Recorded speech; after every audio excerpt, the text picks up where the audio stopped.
এখন বর্ষার সময় বাজারে অ্যাভেলেবেল শাপলা পেয়ে যাবেন। শাপলা কিন্তু অনেক রেসিপি হয়ে থাকে, এক একজনে এক এক রেসিপি করে থাকে। তো আজকে আমি স্পেশাল একটি রেসিপি আপনাদের সাথে শেয়ার করব, শাপলার ভেলা পাকোড়া। এই রেসিপিটি কিন্তু গ্রাম অঞ্চলে বেশি করে থাকে, তো অনেকের কাছে কিন্তু রেসিপিটি খুব পরিচিত, আবার অনেকের কাছে কিন্তু রেসিপিটি একদম নতুন। রেসিপিটি ভালো লাগলে আমার চ্যানেলটি সাবস্ক্রাইব করবেন এবং বেল বাটনটি অন করে রাখবেন আমার পরবর্তী ভিডিও নোটিফিকেশন সবার আগে পাওয়ার জন্য। তো চলুন বন্ধুরা শুরু করি। প্রথমে এখানে আমি শাপলা নিয়েছি, শাপলাগুলো আঁশ ছাড়িয়ে নিয়েছি।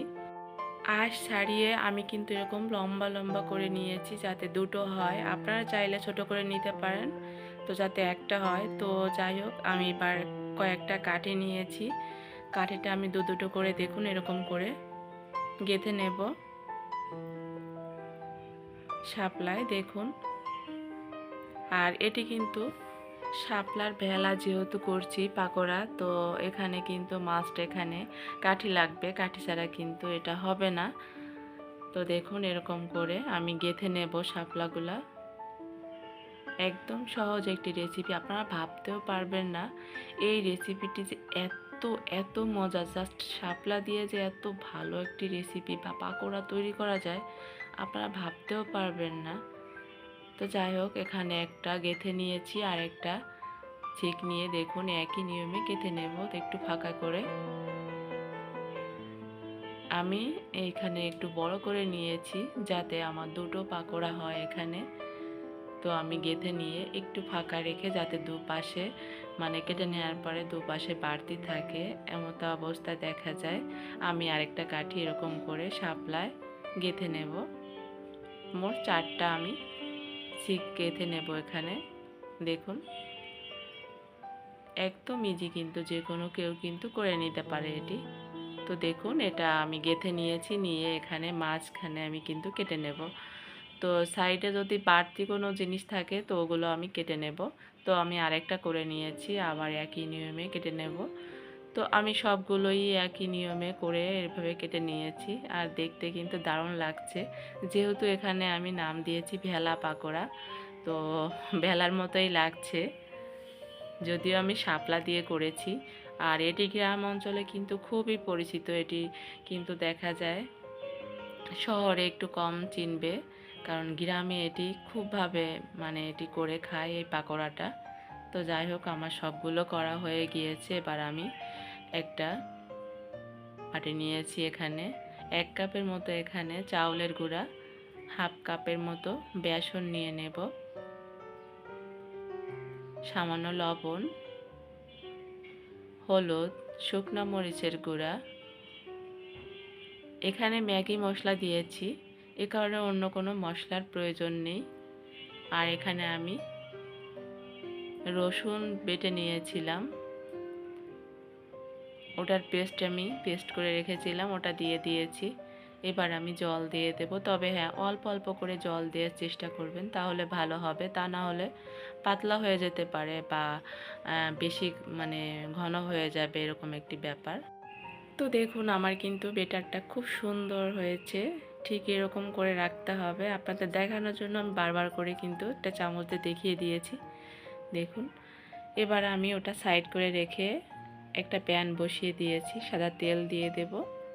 তেলটা একটু গরম হয়ে গেলে এবার সেই শাপলার একটা ভেলা আমি নিয়ে নেব, নিয়ে এরকম চামচ দিয়ে দেখুন লাগিয়ে নেব, লাগিয়ে দেখুন ভালোভাবে আপনারা চাইলে কিন্তু হাত দিয়েও নিতে পারেন, মানে নিয়ে লাগিয়ে নিতে পারেন এই বেটারটা।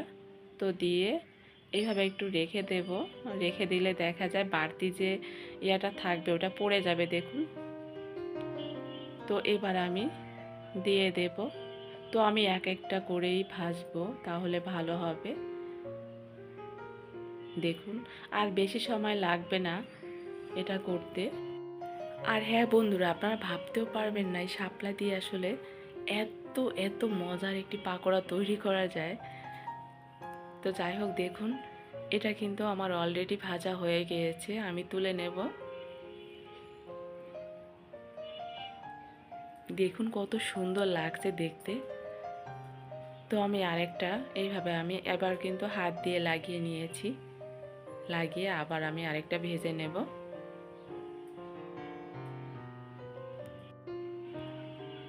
তো এটাও ভাজা হয়ে গিয়েছে, এটাও তুলে নেব। আর বেশি সময় লাগবে না, খুব কম সময় কিন্তু করে নিতে পারবেন। তো একই নিয়মে আমি সবগুলো ভেজে নেব। আর হ্যাঁ বন্ধুরা, আমার রেসিপিটি কেমন হয়েছে প্লিজ আমাকে কমেন্ট করে জানাবেন। আর ভালো লাগলে অবশ্যই অবশ্যই আপনার ফ্রেন্ড সার্কেল বা আপনার পরিচিত যদি কেউ থাকে তাদের সাথে শেয়ার করতে পারেন। তো দেখুন আমার সবগুলো কিন্তু অলরেডি ভাজা হয়ে গিয়েছে। আর আমার এই শাপলার পাকোড়া কেমন হয়েছে অবশ্যই কিন্তু আমাকে কমেন্ট করতে ভুলবেন না বন্ধুরা। সবাইকে রিকোয়েস্ট, অবশ্যই কমেন্ট করে জানাবেন আমার এই রেসিপিটি কেমন হয়েছে। অনেকেই কিন্তু শাপলা দিয়ে কিভাবে খেতে হয়, শাপলাটা কিভাবে খেতে হয় এরকমই কিন্তু অনেক মানুষ কিন্তু এরকম প্রশ্ন করে। যেমন আমি আজকে আসলে বাবুকে স্কুল থেকে নিয়ে আসার সময় শাপলাটা নিয়ে আসছি বাজার থেকে, তখন আমাকে অনেক মানুষ কিন্তু জিজ্ঞাসা করেছে স্কুলের গার্ডিয়ানরা যে বৌদি আসলে এই শাপলাটা আপনারা কিভাবে খান। তো যাই হোক, তারা কিন্তু এই রেসিপিটি ফলো করতে পারেন।